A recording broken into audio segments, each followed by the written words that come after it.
வாழ்க்கையை முழுக்க முழுக்க உங்கள் கட்டுப்பாட்டுக்குள் வைத்துக்கொள்ள நினைக்காதீர்கள். எப்போது நீங்கள் கட்டுப்பாட்டுக்குள் வைத்துக்கொள்ள நினைக்கிறீர்களோ அப்போது அது தவறுகிற போதெல்லாம் உங்கள் மனசுக்கு வழி வரும். வாழ்க்கையில் சில விஷயங்கள் நடப்பதற்கு சில காரணங்கள் இருக்கிறது. ஒன்று நடப்பதற்கும் ஒரு காரணம் உண்டு, நடக்காமல் போவதற்கும் ஒரு காரணம் உண்டு. எல்லாவற்றையும் கேள்வி கேட்டுக்கொண்டு உங்களை தொந்தரவு செய்து கொண்டே இருக்காதீர்கள்.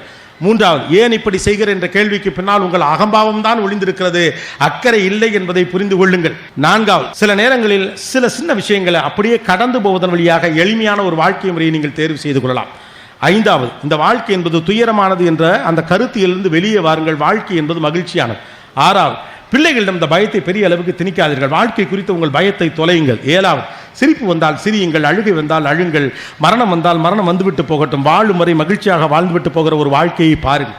எட்டாவது, நீங்கள் நினைத்த ஷேப்பில் தான் உங்களுக்கு எல்லா பரிசுகளும் கிடைக்க வேண்டும் என்று நினைக்காதீர்கள். உங்களுக்கு கடவுள் எல்லா இழப்பிலும் ஏதோ ஒரு விதையை விட்டு தான் போவான். இழப்பை கவனிக்கிறவன் இழப்பை கவனிக்கிறான், விதையை கவனிக்கிறவன் விதையை கவனிக்கிறான். லைஃப்ல நீங்க நினைச்ச இடத்தை அடையணும் அப்படிங்க நினைச்சீங்கன்னா உங்களுக்கு தேவைப்படக்கூடிய இந்த மனத்தினுடைய எனர்ஜியை பத்திரமா சேமிச்சு வைங்க. ஆற்றல், மனதின் ஆற்றலை பத்திரமாக சேமித்து வைத்திருப்பதுதான் ரொம்ப முக்கியமானது.